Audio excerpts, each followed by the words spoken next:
because God is the creator. He created a place where he could dwell with us and we could experience a relationship with God characterized by provision and protection.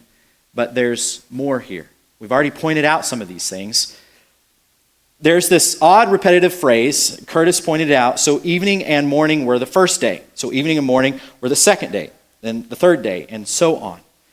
What is the significance of this evening and morning?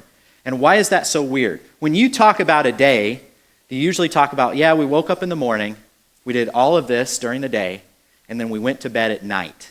Isn't that how you usually describe the day? Most of us do not describe a day. As Westerners, we don't talk about a day starting in the evening, and we don't talk about starting in the evening and then there's morning, right? We don't think of it that way. For us as Westerners, we start the day and go to work.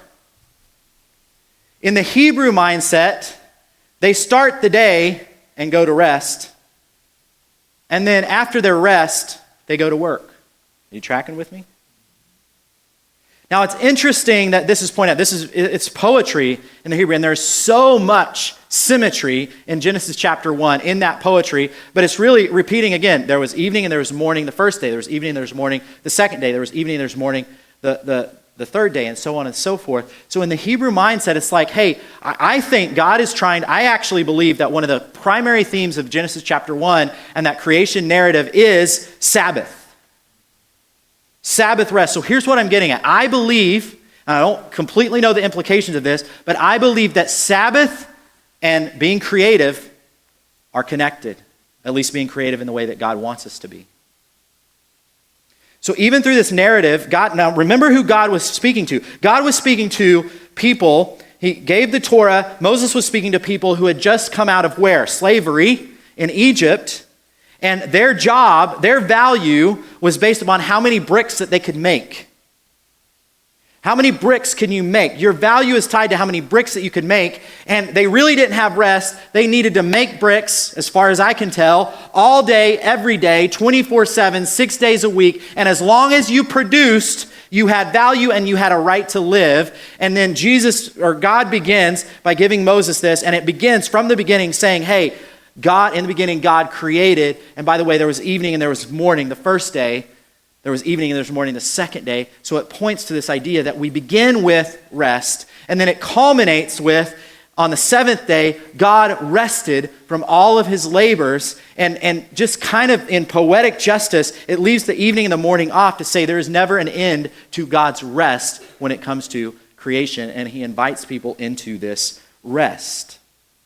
Again, there's a lot that we can unpack there, but I think God is saying here, I'm calling you in my creativity to rest, and I want you to trust the fact that I have created this world in a way that has everything you need. And if you will trust me and you will trust the story, I have a place for you in this world, and it is not meant to be tied to your production. It's not meant to be tied to how skinny you are, how big you are, how strong you are, what kind of houses you have. It is meant to be tied to the Creator God who created something out of nothing, which is what we cannot do, but he's filled this earth with all kinds of potential. And he says, now I want you to come in and join me in this creation, but please understand your value is not tied to what you produce, because there's evening and there's morning the first day. I'm inviting you, because you're created in my image, to bring forth and be fruitful and multiply, each one according to its kind. And so God said, I'm done. It is finished. It is good.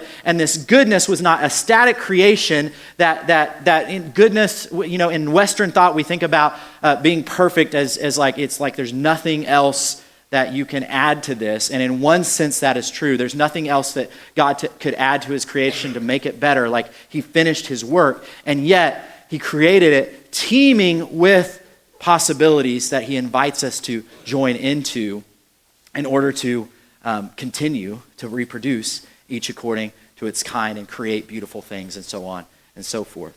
You can see why this was so hard to unpack and condense, can't you? There's so much here.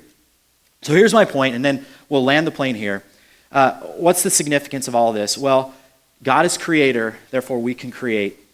Just two or three observations I would make. I believe that creativity starts with rest. Creativity starts with rest. Again, one of the main things, if not the main theme of the creation narrative, is Sabbath rest. I think I struggle with this, and I think we struggle with this in our culture. We're a lot more like the Hebrews coming out of Egypt, that Egyptian mindset of we are what we make, we are what we produce. If I produce enough bricks, then I have value. Fill in the blank for whatever your brick making is. And I think God is calling us to a true creativity where it's like your creativity is not tied to your value.